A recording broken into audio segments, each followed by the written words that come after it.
It's 1973 on the sandy, beachy shoreline of Honolulu, Hawaii. A 12-year-old Tim Storey is spending the summer hanging out with his sister, who at the time was an aspiring model. Best summer ever, thinks the preteen as he gleefully body surfs amongst the rolling waves. All of a sudden, a particularly big wave comes along out of nowhere and rolls him, knocking off his swim trunks. As he gets his bearings, he glances over. So I'm 12, skinny, with a Michael Jackson afro, and I see my swimsuit. Tim looks over and sees his suit bobbing atop the water's surface, just out of reach. And I promise you, I think no other wave's gonna hit me because I lost my swimsuit. So I'm going to get it, and I get just devastated by another wave. So I'm thinking, how am I gonna get from the ocean back to the sand where all my stuff is? Because I'm naked, 12 and skinny. In much the same way, many of us learn our first harsh lessons of life and the real world. Tim is about to get a dose of reality. Just because the sea knocked off his trunks does not mean it has any intention of giving him a timeout to get himself together. Because waves be a wavin', and life be a lifin'. He hops closer to his suit. Whoosh, another wave. He gets up and tries again. Whoosh, one more. He gets a little closer each time, and then... So finally, I get the swimsuits, grab them, and boom, put them on.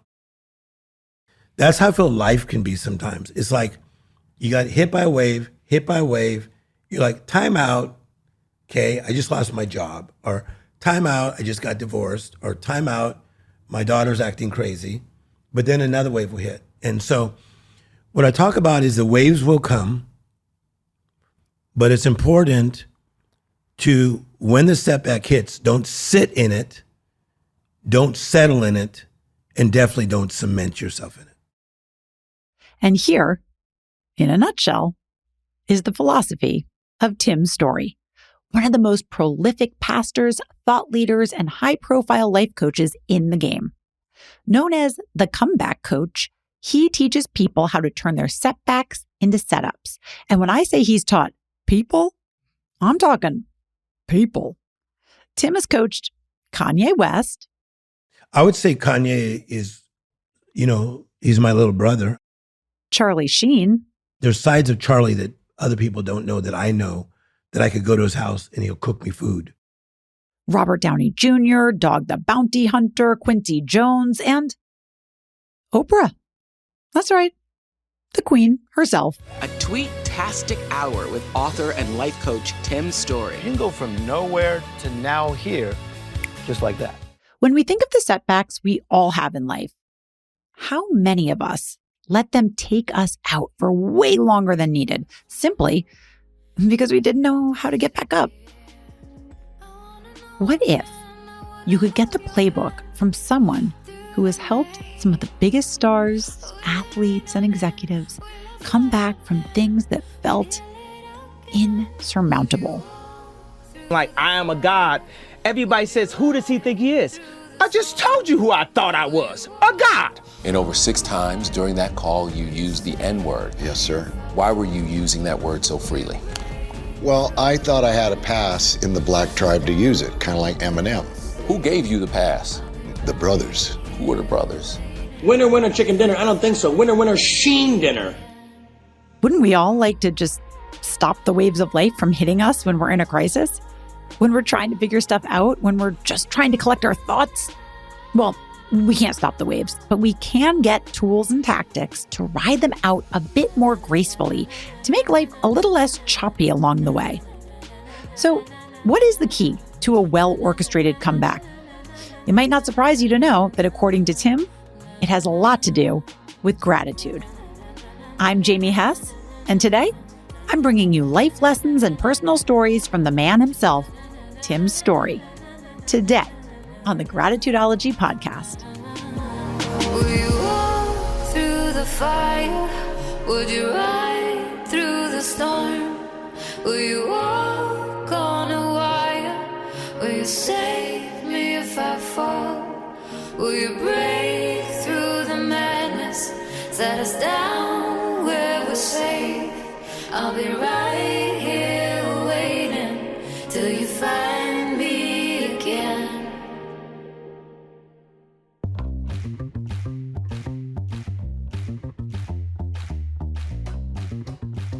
It's November 2nd, 1960, and a beautiful, sassy young woman is getting ready to give birth. She has 4 children already with her husband, a striking man of Hispanic descent, 6'2.5" with green eyes. Each of her 4 older children have those same green eyes. So when her baby was born and everyone gets a good look at him, they appeared puzzled. This child was missing those signature green eyes, and that's not all that was different. 3 of the 4 had very vivid green eyes, and then the other one kind of brownish green, my sister Viola. So I knew that there were some differences. The other difference was his skin color. Tim was black. And then later I would find out that I had a different dad. Yeah. My 3 older sisters really took care of me, but they were overprotective, and I never found out why until later in life. Part of it is that they were aware of the story that I was a product of an affair that my mother had. Tim's father, who he says was a good man, though a weekend alcoholic, but a hard worker at his job at Bethlehem Steel, just couldn't quite make himself treat Tim the same. So his sisters picked up the slack to make sure he was okay. The man that I thought was my father, who was a great guy, he would take 4 of the kids out to do things, to do events. And then my mother would say, Timmy, you don't want to go because it's going to be boring. But I was already like 6, 7, so I did want to go. So then my older sister would maybe say, hey, Timmy, don't worry. When we get home, we're going to have fun. My second to the oldest sister, Viola, would say, I know you like painting. I'll paint with you. So I think that they were trying to cover, protect me, and probably heal me already. But I was very aware that something was going on. Yeah. Tim remembers these occasions like they happened yesterday. I asked him if there were any trips that he was excluded from that stood out in his mind. Knott's Berry Farm. Mm-hmm. I remember that clearly. So it wasn't like Disneyland, but it was like the next best thing. Or to this breakfast place that they would go to, and then I'd find out they all had pancakes. And that was like a treat to a family that's just like stepping up. Tim doesn't blame his father for this treatment. I think, in fairness to the man who I thought was my father, to have a child that you think is yours because you don't know that your wife is having an affair that I knew of, and then I come out the color that I am, that probably blew him away pretty heavy. Mm-hmm. And so I do give him credit for doing his best to try to make me feel semi-connected to the family. Young Tim did his best to keep his chin up. Regardless of the secrets, he was charismatic and a leader amongst his friends. There was just something about him, people would say. Something special. He flourished, even amidst his peculiar family dynamic. And like so many families around this time period, everyone just kept their mouths shut and pretended things were normal. What no one could have known was that everything was about to get far from normal. And there would be no pretending that things were okay.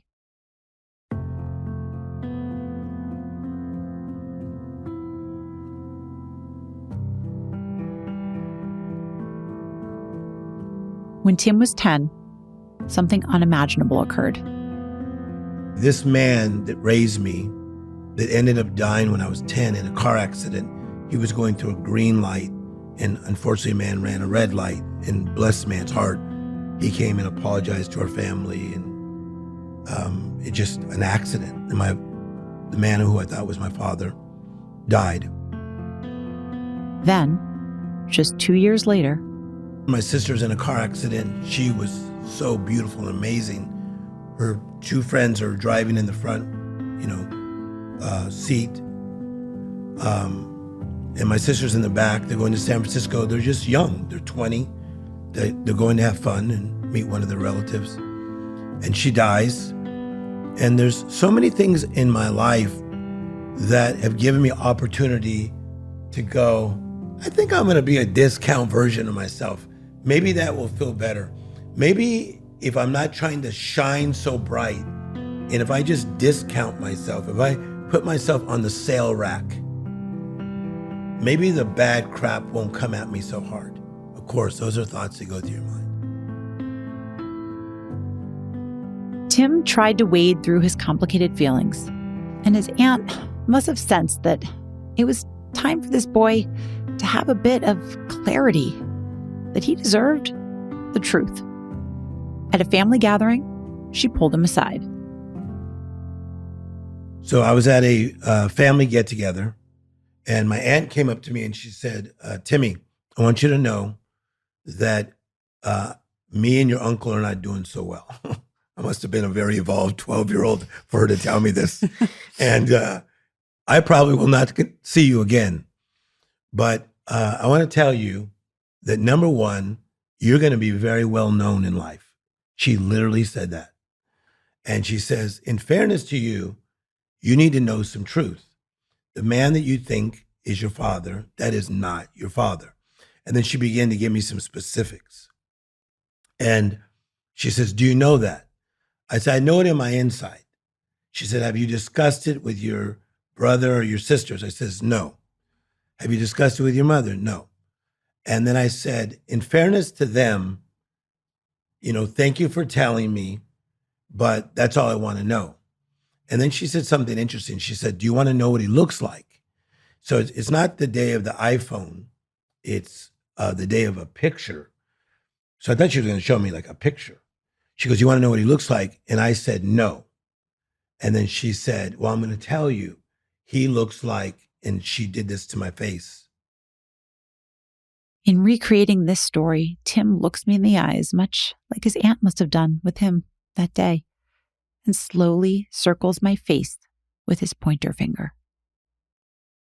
He looks like you. You have his face. And, he's Cuban black. He's Afro-Cuban. And she was correct. Mm-hmm. Yeah.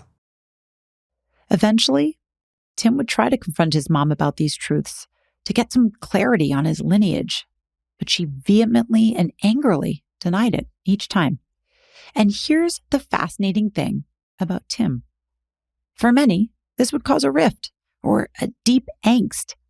Someone's own mother being unable or unwilling to be honest with them. But in this situation, we begin to see why Tim is so successful at teaching the key to happiness and resilience. Instead of holding a grudge against either of the parental figures in his life, Tim looks inside his heart for the answers. And so all that was going on, and I thought, bless that man's heart that raised me till I was 10. He must have been going through a lot to even take me. And then my mother to lie right to my face and to try to lie to everybody else. She must have an awful lot of shame. So I'm just going to handle it the best I can. Amazing. Yeah. So these issues of identity, I think that for most people, it could send you in one of two directions. Yeah. It could be the chip on your shoulder for the rest of your life. Well, I could have been great if I hadn't been lied to. I could have been great if things weren't so confusing. Or you could use it to say, you know what? Party of one coming through, coming in hot. Yeah. And it seems like that's what you did. Does that track? Yeah. But number one, I like the way you phrase that. I don't think that I could wrap my mind around how to utilize this for my strength. So at that point in my life, I'm not thinking, how do I turn this pain into power? Sure. I just have always been very merciful. And even outside of religion, I'm just a merciful guy. I couldn't help but pause and reread this line just about 10 times. Just a merciful guy. In this current world, full of finger-pointing, judgmentalism, and hypocrisy, it strikes me how shook I am by a man standing in compassionate empathy and just feeling merciful. Like, let others have their shit. We've all got a lot going on. I'm choosing mercy today. I thought, what a concept. And a lot of others thought the same thing. Because when Tim decided to go the path of religion, faith, and service, it just kind of came naturally to him. Although he didn't immediately know it was his calling.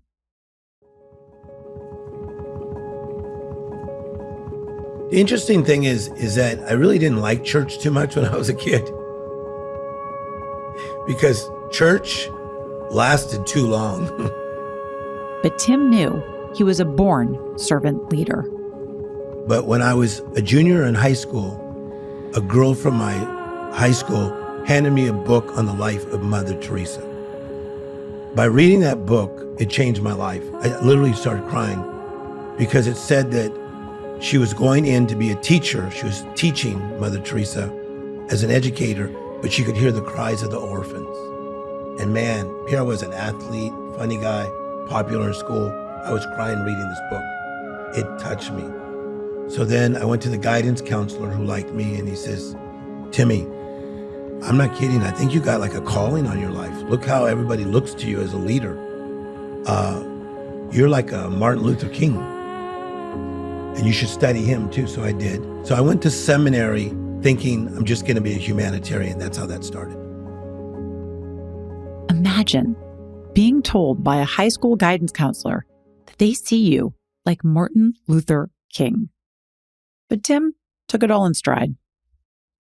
This guidance counselor saw me as a revolutionary person, and he was correct. So, but I went into seminary very gingerly. I didn't like come in there with swag. I went in gingerly because it was like, okay, seems like a lot of religion.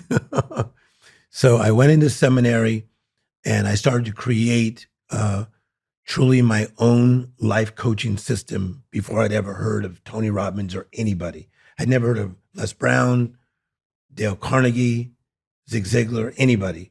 I literally just started creating my own courses and teaching them in inner cities in Tampa, Florida.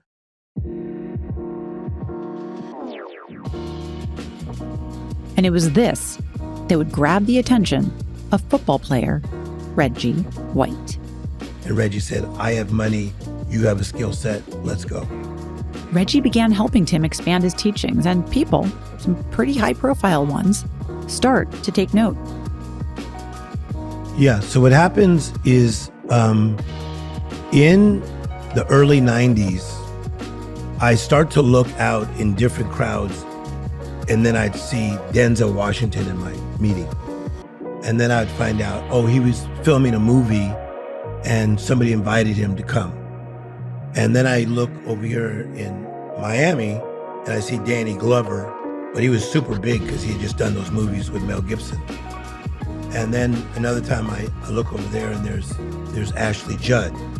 So what started to happen is people would say, you got to see this guy. He's a minister, but he doesn't talk like a minister. So I think that that's been one of my strengths is I don't watch preachers preach. A lot of people watch preachers preach. If I want to get fed the word, I study it on my own. I listen to Bible on tape, or I'll listen to teachers. And so I think that, you know, when I started to get around the Walter Matthau's, the Jack Lemmons, the Tony Curtis's, the Charlton Hestons, the Vidal Sassoons, they started saying things like this, like, kid, what a gift. And part of your gift is you're not trying to be anybody. You're just so uniquely yourself. So that was the thing that worked. I heard you the Super Soul Sundays, the talk you gave that you love, I'm a bee. Yeah, I'm a bee. Yeah, by the Black Eyed Peas. Yeah. And why do you love that song? So I think that we all know we're supposed to be.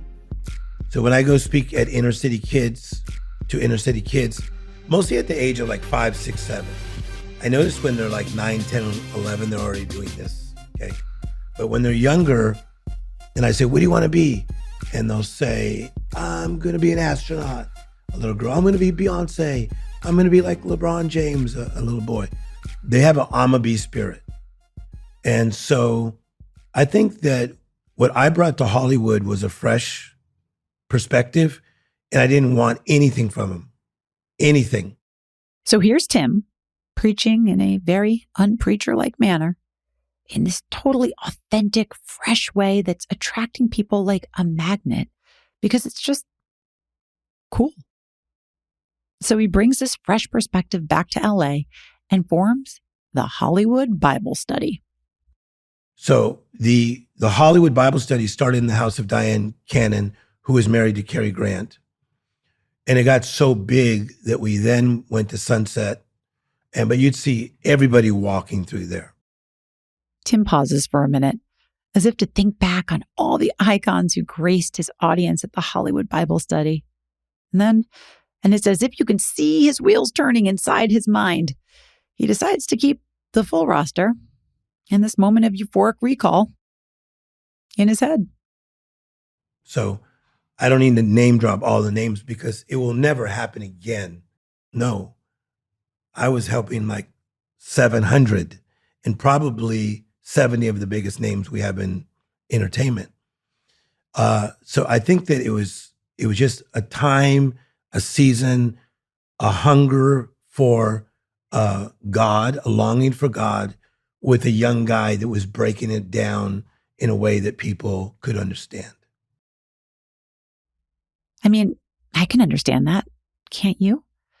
This hunger for God or meaning or whatever. I think maybe we're all in it again now.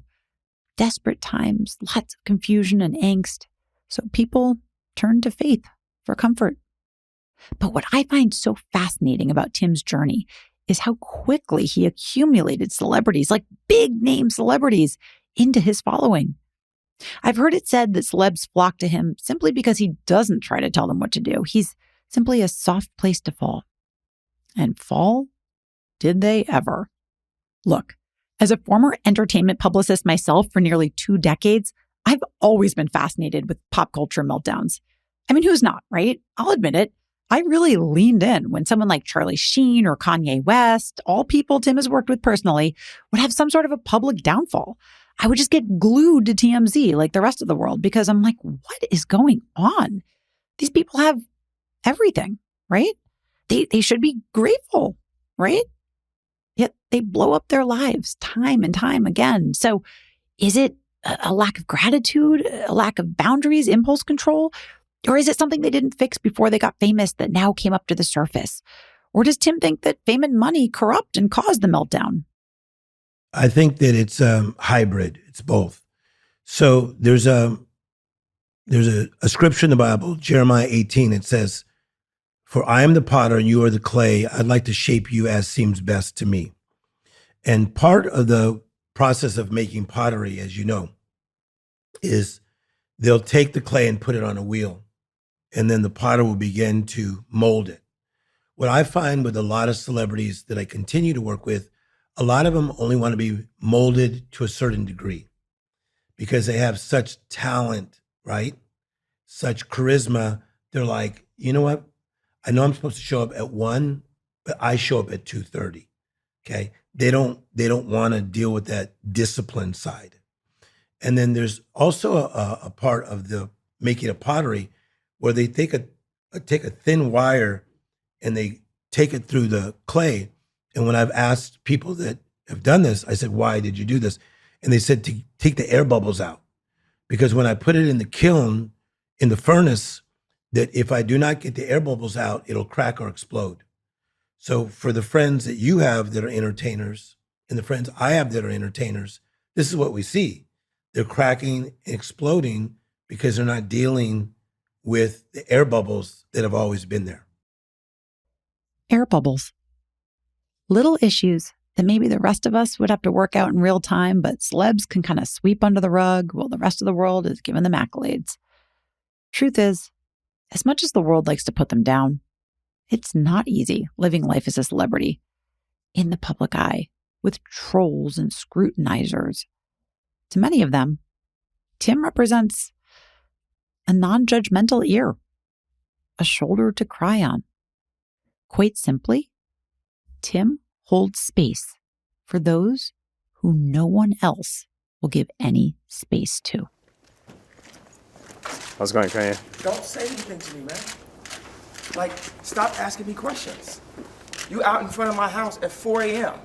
Talking about how's it going? It's not going good. Y'all here trying to take money out to make money off us. That's how it's going. It's 4 a.m. It's 4 a.m. and you ask me how it's going. You know I don't want you to say nothing to me. You hear what I'm saying? Somebody like Kanye, who I think is on all of our hearts and minds right now, what do you think is in his heart right now? Like, what would you say to him today? I would say Kanye is, he's my little brother. I've been around him since 2006.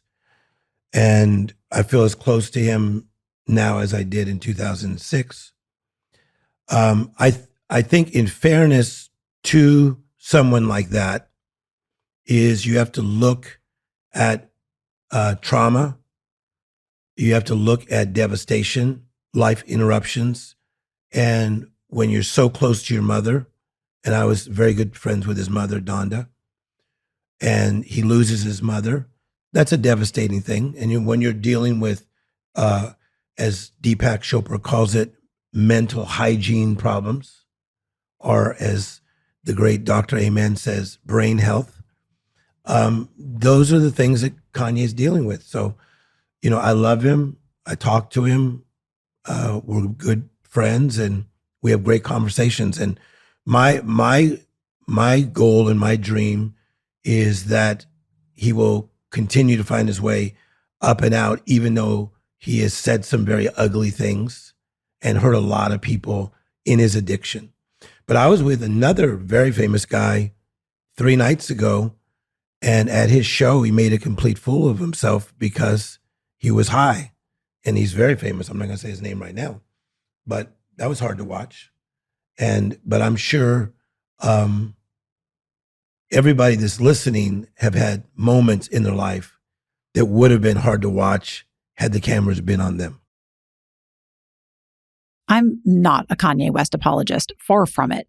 But I think what we can hear is that sometimes unwell people just lose it. And Tim holds compassion for them all. Just like that Mother Teresa book he read back in junior high.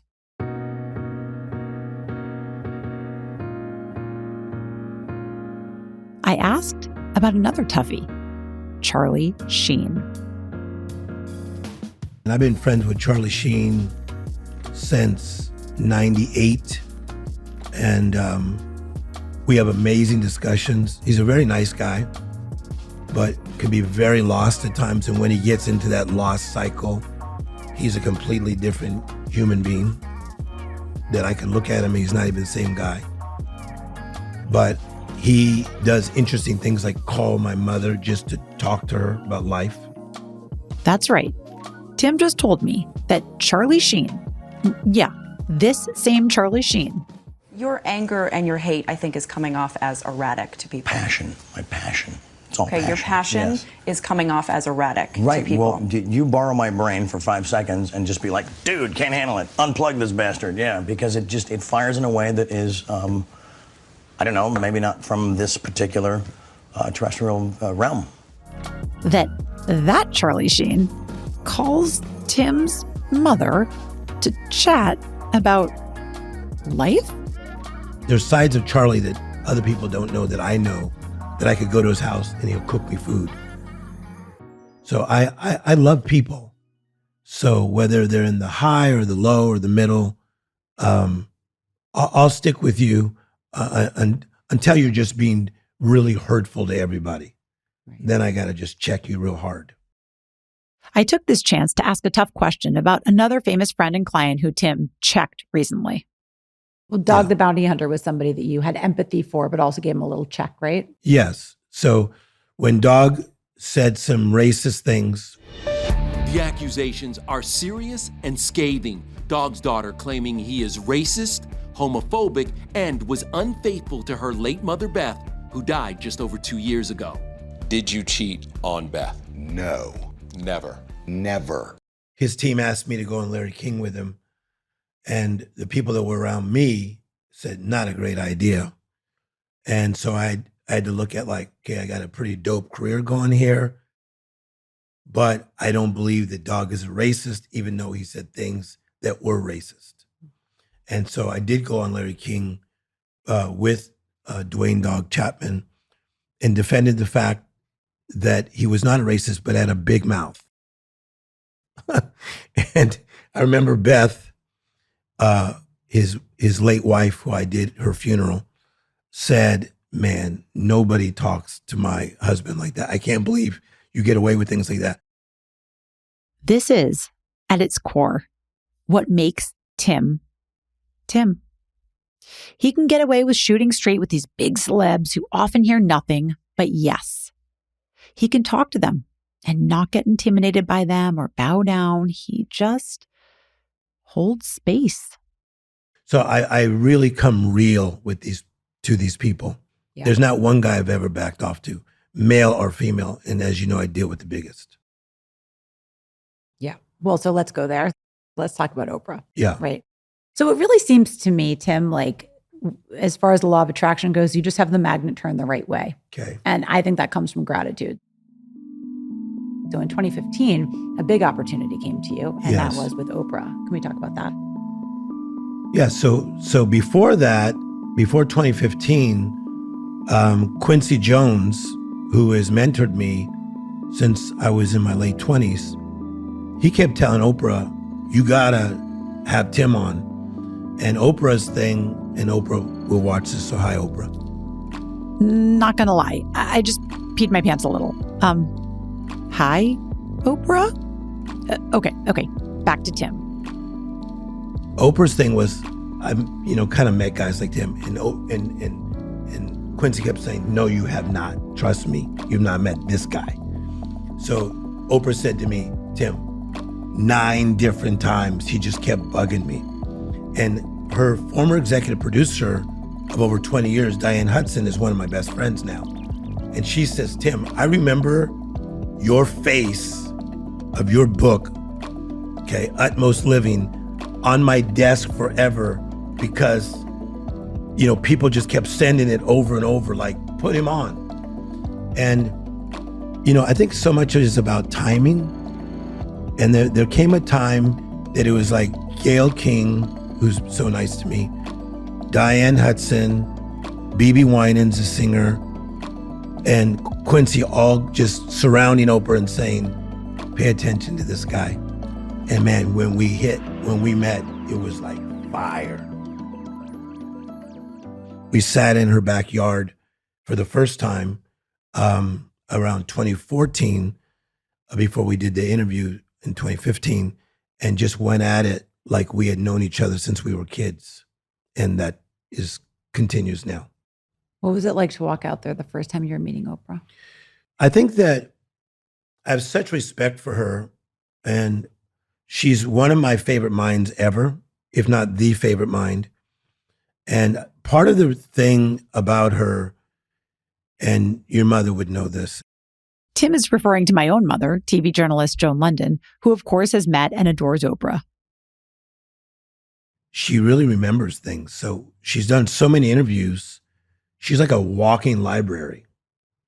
And so when you talk to her, there's such depth that can just come out at any time, right?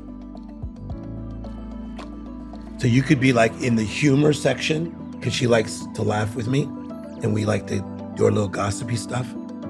But then you go around the corner and you're in the depth section of the library with her. Does that make sense? It sure does. And she can go there probably like no one else that I've known. Probably like no one else. So the first time that you sat with her, you just sat with her to get to know one another? Yeah, we were just getting to know each other as people and seeing what we should do together. And I made sure not to ask because I knew that she always had people asking. And she later said to me, good move. And then she later said, I just feel like I want to open my world to you. And she did. So it's so much that has happened in tours and shows and specials and Oprah cruise and her book and her magazines and all that, but even things to come. But I love her as a friend. She's my friend. Tim, an aspiring spiritual leader, sat with Oprah Winfrey and didn't think of himself. He didn't ask for a thing. He simply was grateful for the moment. He simply made a friend. How many of us approach opportunities from the wrong place and then wonder why it didn't pan out?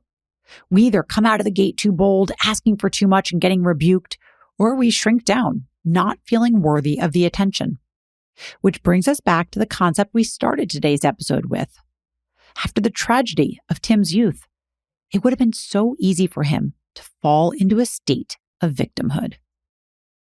So many things in my life that have given me opportunity to go, I think I'm going to be a discount version of myself. Maybe that will feel better. Maybe if I'm not trying to shine so bright, and if I just discount myself, if I put myself on the sale rack, maybe the bad crap won't come at me so hard. Of course, those are thoughts that go through your mind. Mm. Yeah, when you're standing out in front, there's a lot more opportunity for the waves to hit you. No doubt. Yeah. No doubt. You almost want to, it's like those kids that are in the children's choir. When you're not feeling like you're the best singer, or if you're shy, you want to like hide way in the back row. I've been put out in the front row since day one because of my skin color or my charisma or whatever. There's been so many times I just wanted to just go way in the back of the little kid choir and go, you guys shine, and I want to be a discount version of myself. Okay. I know what you're thinking. He's always grateful, always compassionate. That doesn't seem attainable. So I asked him. Was there ever a time when life knocked the shout out of you? I would say divorce, because I waited. I was 25, but I was like a good kid. And I didn't date through seminary. And I had already had a lot of charisma, and I was already speaking on stages. So I was getting attention, but I was really into like what I was doing, seminary, helping people. And I married into a very powerful family. And, I asked the dad, who's very smart and has done a lot in the world to help people, for his daughter's hand in marriage. And then to get married to her and be into it 2 years and go, yikes. We're like two different individuals. Like, she likes it quiet at home. She doesn't want the phone to ring. She doesn't want to talk about what I'm doing outside in the house. And that was very difficult. We lasted 11 and a half years. And now we're phenomenal friends. We didn't argue. And it wasn't not about that. It was just like two different people. But that was really hard to get divorced. I felt like a real public failure for the first time. Yeah, that sucked. Yeah. Pretty good. Isn't that amazing that, you felt like a public failure? Public. Yeah. Yeah, because finally if I had some people that maybe thought I was too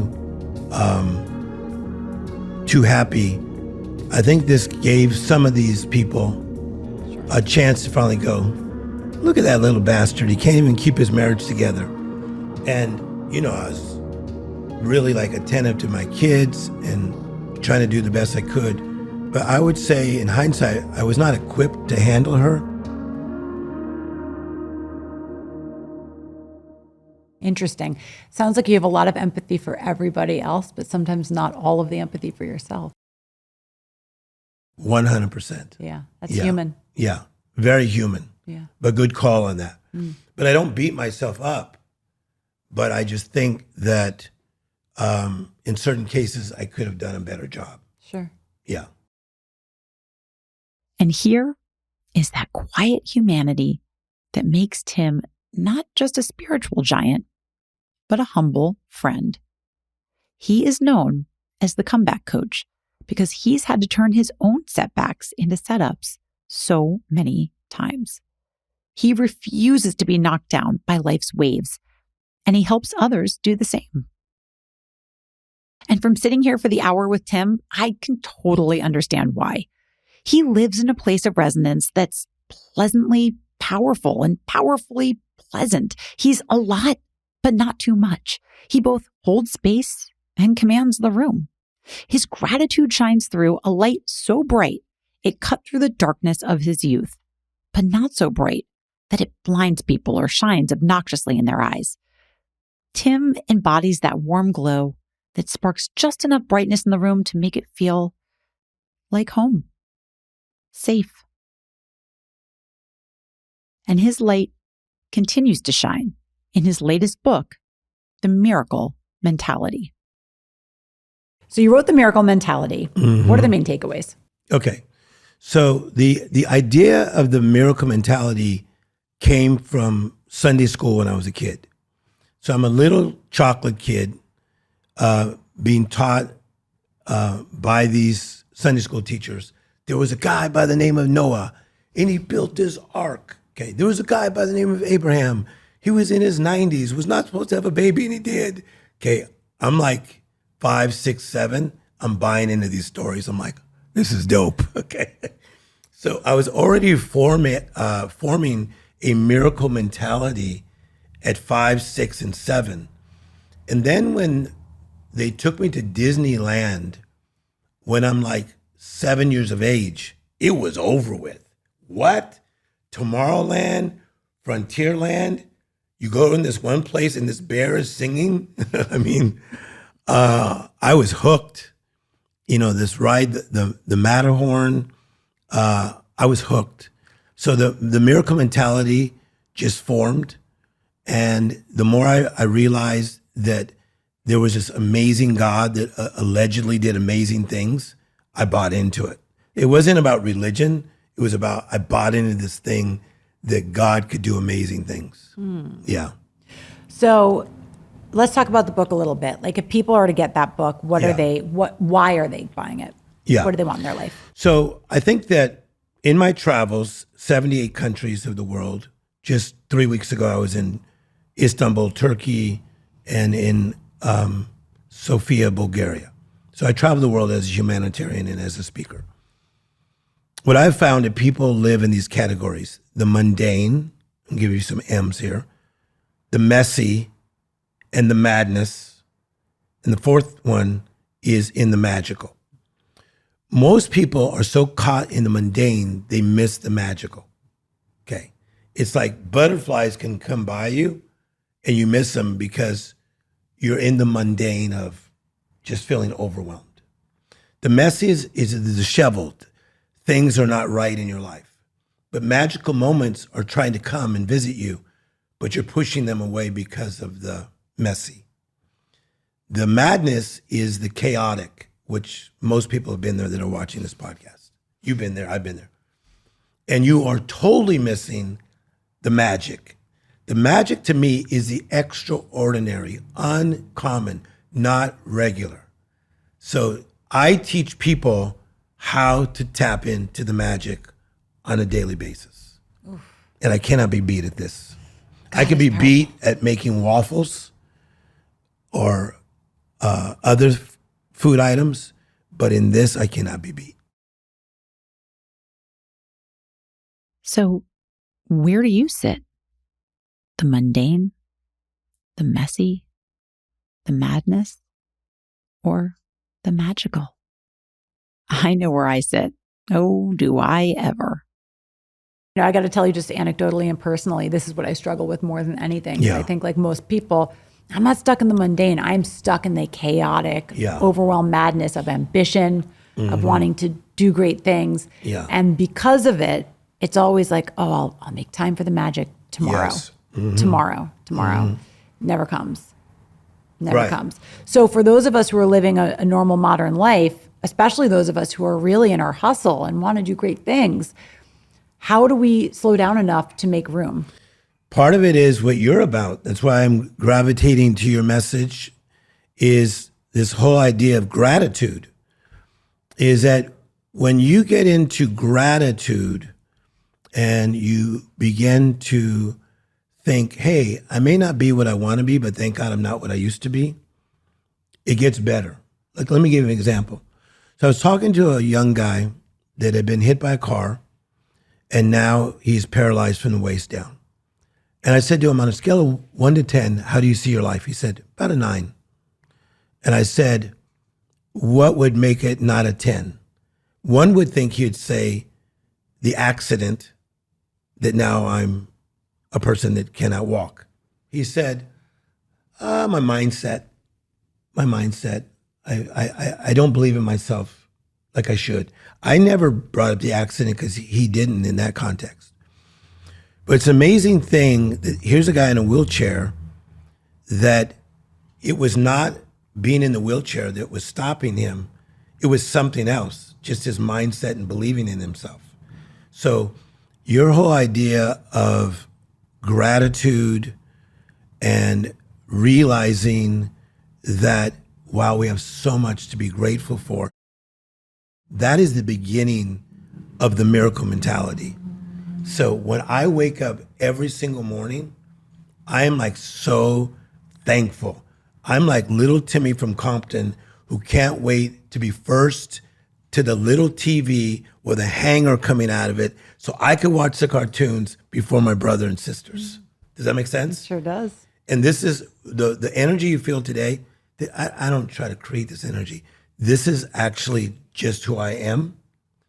But part of it is coming out of what you teach, is the gratitude to even be alive. What a privilege to breathe. What a privilege to breathe. I thought about that, which led me to my last question. Perhaps my most important question of them all. How do you know your assignment, your purpose? So I think that, as many people have said, we become human doings rather than human beings. So let's talk about your life for a minute. So when you are too busy doing and not just being, what happens is that you just have so many voices in your head. But if I was coaching you, I would say, okay, for the next 30 days, we're going to really practice on let's stop, let's look, and let's listen. Because I believe that God put a God idea in everybody's heart, okay? Even while you were in your mother's womb. This is very powerful. So if I was to stop and to look and to listen, your dream has a voice. And your dream will start talking to you. So that's what happens to you. Like when you tell me the story of, I got this idea for something and then I text my husband this about this idea. That was like, in my opinion, a God download, or as Oprah would say, an aha moment.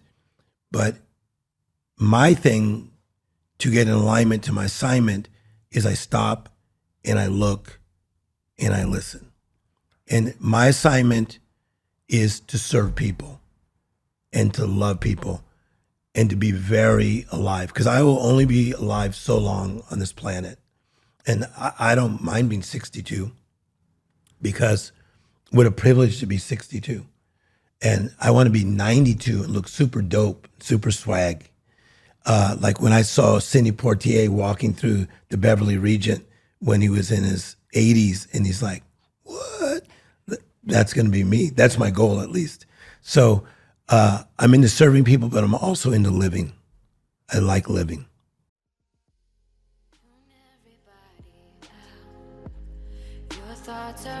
Tim, we like living too. And we're grateful for your guidance in making the waves a little easier to withstand while we're doing it. I'm so grateful you shared your time with us, and I too am grateful for Sidney Poitier's swag. and for your reminder to embrace my own inner swag, but not too much, because I also need to quiet down, listen up, live, learn, and love. That's all for today. Remember, if you like what you heard, if it impacted you in any way, and if you think it's a message other people in your life might like to hear, I'd be so grateful if you'd give me 5 stars, leave a quick little comment. Those things really help. And share this podcast with your friends, either on social media or just word of mouth. I'm on a mission for us all to help each other focus on expanding our attention towards what's good in the world rather than focusing on what's bad, one person at a time. If we all did that, even to our own little sphere of influence, the world has the potential to be a much more radically awesome place. Stick with me, friends. I've got your back. We're in this together, and it's a great day to see the greatness in the day. See you next time. The Gratitudeology podcast is written, executive produced, and hosted by me, Jamie Hess. Sound design and studio production by Gotham Production Studios. Our theme song is Maze by Hills, sung by Nadia Ali. And don't forget to follow us on Instagram at Gratitudeology. Will you walk through the fire? Would you ride through the storm? Will you walk on a wire? Will you save me if I fall? Will you break through the madness? Set us down where we're safe. I'll be right